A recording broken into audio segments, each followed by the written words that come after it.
Hello, Mr. Claudia here, and today we're on the second half of our sequence and series chapter. We're going to be looking at series. We'll start with the arithmetic series, but first let's talk about what is a series. A series is the sum of the terms of a sequence, and we often write it like this, big S sub n. So for example, you guys know your sequences. This sequence I've shown in this illustration, this sequence we write u sub n. This sequence is 1, 2, 4, 7, 11, 16. This is a neat sequence, just like to show you different sequences. This is called the lazy caterer sequence. I'm just going to write that up here. Lazy caterer sequence. It's kind of a neat one. It's there's lazy caterer, like somebody's catering. It's you take a pancake, and what's the maximum number of slices you can get for each cut that you add. So if you do one cut, you get 2 pieces. If you do a second cut, you get 4 pieces. That's pretty clear. Then if you do your 5th cut as so, you end up with 7 pieces. And if you do your 6th cut as so, etc., you can see how the pieces grow. So you can make the most number of pieces with minimal slices. Lazy caterer. It's kind of an interesting sequence. I don't know if you're looking for IA topics and you really like sequences. There's one. Now a series would be if I took all those terms and I added them up. So I write big S sub n, and I have 1 plus 2 plus 4 plus 7 plus 11 plus 16 plus ... because it keeps going. So that's what we're going to be looking at over the next few days. Now, first of all, before we get into the arithmetic series, we should just talk about often when we're looking at long sums in math, we use this sign sigma. Now that's a Greek letter. It's actually like a capital S, sigma. We know lowercase s, which is kind of the standard deviation symbol, but this is the uppercase S. And this is really something that we're going to see here. This is called sigma notation. And it's what we do in high school with sigma notation is not too involved. We just introduce you to the idea, but sigma notation, if you continue to study math, might be something that gives you nightmares. So expand and evaluate the sigma notation. Well, this is saying add up all of the to the power of n's from n equals 1 to n equals 5. It's almost like, it's also related to computer programming. If you ever do programming and for loops, it really reminds me of this. So I have essentially what this sum is 2 to the power of 1, right, n equals 1, plus 2 to the power of 2, plus 2 to the power of 3, plus 2 to the power of 4, plus 2 to the power of 5. Now, in the next few lessons, we're going to learn some shortcuts, but for now, we can just do it by brute force and do it by expanding. So I have 2, well, I can write this out, 2 plus 4 plus 8 plus 16 plus 32. So that gives me, what, 38, 48, 56, 60, 62.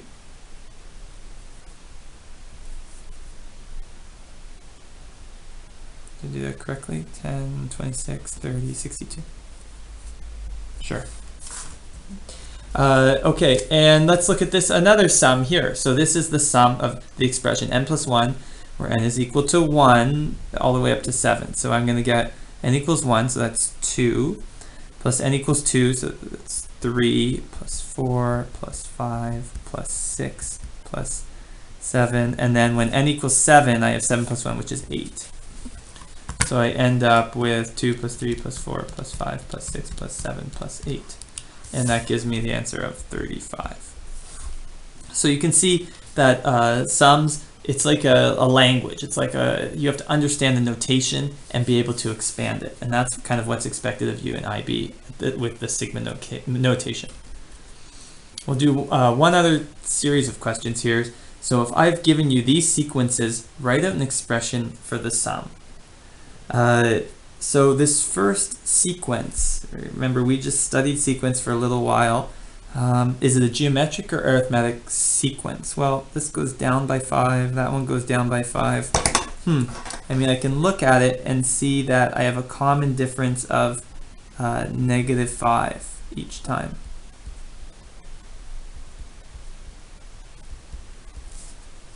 So this would be an arithmetic sequence. Exclamation mark, because figuring that out is pretty valuable. So the sequence, the general term of the sequence is, if you remember the formula, it's the first term, 42, plus n minus 1 times negative 5, which gives me 42 minus 5n plus 5. So that gives me 47 minus 5n. So watch this.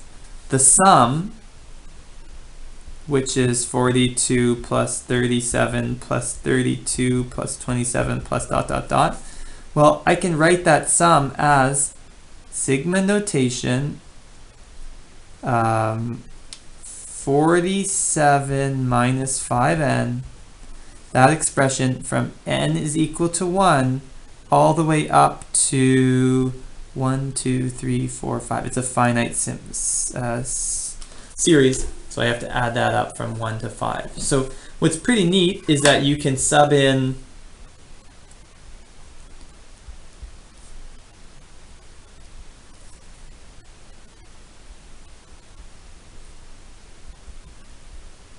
I don't know if that makes sense, but what's neat about once you have the general term, you can actually sub that general term into a sigma notation, and you can come up with an expression for sum right now, for the sum right now. Now, unfortunately, I can't really do this. I have to do it by brute force, like we did up here. I'd have to expand all the numbers and add them with my calculator. But we're going to show you actually how to find a sum of a sequence like this with a shortcut formula. That's what this whole chapter is about. Let's do one more sequence. This one, okay, subtracted 3 here, we subtracted 6 here. Doesn't look like it's arithmetic. What about multiplying? Well, here I multiply by negative 2, so this is multiplied by negative 2, multiplied by negative 2, etc. So this is a geometric sequence, exclamation mark.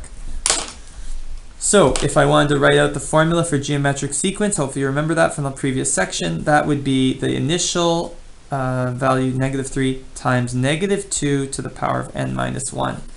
Once again then, if you wanted to write out this sequence, or this sum, well, it would be negative 3 plus 6 minus 12 plus 24, ... Well, an easy way to write that would be a summation of this expression, negative 3 times negative 2 to the power of n minus 1. I'm just going to put that in brackets so it's clear what I'm doing. That's from n equals 1, and in this case it goes up to infinity. So it's an infinite series. That's going to be something we're going to address in this the next few lessons as well. So sigma notation, something that is in the course, but it's not. It's more of a type of language you have to decode. Let's start looking at the arithmetic sequence, arithmetic series. The arithmetic series, as we've talked about, is the sum of all the terms of an arithmetic sequence. Now, the story that goes with this, that most teachers talk about, is the story of Carl Gauss. Now, Gauss was this really great mathematician. He did a lot of great things. We have made a lot of contributions in the 18th century, I believe, to mathematics. But you can imagine this guy when he was in elementary school. He was a bit of a know-it-all. And he kept answering questions, and the teacher never got a chance to relax because Gauss was so good at math. So one day, in an effort to keep the Gauss quiet, the math teacher said, "Okay, Carl, can you go and add up all the numbers between 1 and 100? And the teacher thought, oh, this is going to take him a little bit of time. This will give me a break, finally. But it didn't. Actually, Gauss came up almost immediately with the answer, further exasperating the teacher. Now, the way that Gauss solved this question so quickly is he said, okay, well, I want to add up all the numbers between 1 and 100. 1 plus 2 plus 3 plus 4 plus 5. I'm not going to write them all out, but all the way up to plus 97, plus 98, plus 99, plus 100. You can imagine this is going to take a long time. But what Gauss did is Gauss saw this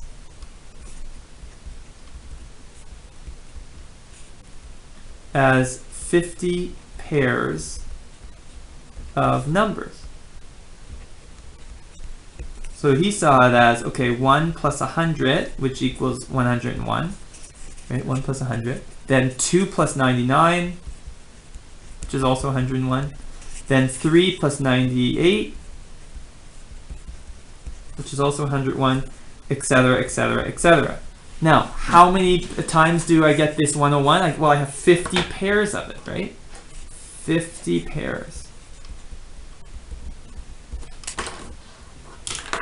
So therefore, the sum is easily calculated. It's 50 times 101. You can do that in your head. That's 10, 10 times 5, which is 50, 50. You can try it yourself. You can use that as a fun party trick, and that's, I'm sure, what Gauss did. Again, he was doing this in elementary school. So what Gauss did is kind of showed us the shortcut to finding the sum of an arithmetic series. This is an arithmetic series. And you kind of get with a sense of what he did is he took the number of pairs, and this is the sum of first and last term. So let's extend this then to write the formula of an arithmetic series. It is Sn, remember big S is the sum, n divided by 2, u1 plus un. So that is the first term plus the last term times half of the total number of terms. Now, if you sub in the general term for un, which we found in our first section in this chapter, you're going to end up with another formula for sum of a arithmetic series, which is n divided by 2, 2u1 plus n minus 1d. So just to go from here to here, we sub in un equals u1 plus n minus 1d. So we sub in the formula from our first lesson on arithmetic sequence. They're kind of the explanation of the terms. This is on your formula sheet. Again, if you can recognize that you're dealing with an arithmetic series, often you're just subbing things into an equation. So let's try some practice problems and we'll see just how that works. Starting with an easy example, find the sum of the first 50 terms of the following sequence. Well, what type of series? What type of series is this? It's worth it just to, note down here, plus 3, plus 3, plus 3. So this is an arithmetic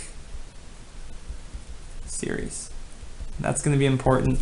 You always want to be able to determine which you're dealing with. Let's write out some of the variables I know. Well, I know that we're dealing with 50 terms. The question told me the first 50 terms. I also know that the starting term is 4. I know the un, the last term, I don't actually know that. And d, the common difference, is plus 3.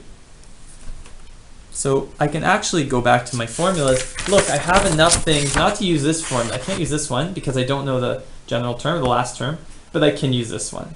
So I can just sub everything into my expression. And this is why I find that sequence and series, usually if you know the formula sheet well enough, you won't have too much trouble solving these types of questions.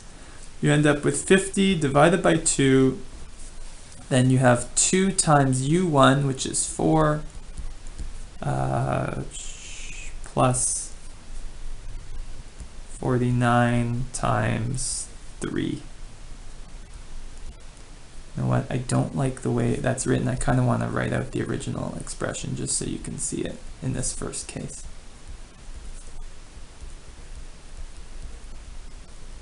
There, something like that. Okay, and now this is just a mathematics or calculator excursion here. I have 8 plus 49 times, 8 plus 49 times 3 times 25. And that gives me 3,875. So quick. Okay, and good. Let's go on to the second example, medium difficulty example. I have a sum that looks like this. We'll find the sum. Okay, well, let's look. This goes plus 7, plus 7 plus 7. So this is an arithmetic series. Again, they're all going to be like this today, but it's worth checking. Okay, let's write out some of the unknowns that I have here. So I have n is equal to, well, I don't know how many terms there are, so that's unknown. What about the starting term? Oh, I know that. That is -6. What about the final term? Oh, I know that. That is 141. And what about the common difference? Well, the common difference is 7. Okay, so now can I use one of my formulas? Well, let me go back and take a look. Oh, I could use this formula. I have u1, I have u2, but I don't have n. Right, I don't know how many terms there are. Oh, similarly, I have u1, I have d, I don't have n. So I have a problem here. I don't have enough information to use either formula. I need to know what term number this is. Is this the 15th term, the 25th term? Got to figure it out. So what term is 141? To do that, we use the arithmetic sequence formula, or the general term for the arithmetic sequence, right? That was u sub n is equal to u sub 1 plus n minus 1d. I'm going to sub in what I know, so I'm trying to find un, or what 141 is. So 141 is equal to -6 plus n minus 1 times 7. So now I'm going to solve for n. A little bit of algebra here. 141 is equal to -6 plus 7n minus 7. That's plus 6, so 147. So let me make sure I did this correctly. 7n minus 7. Good. 147 and then 154 is equal to 7n. So 154 divided by 7.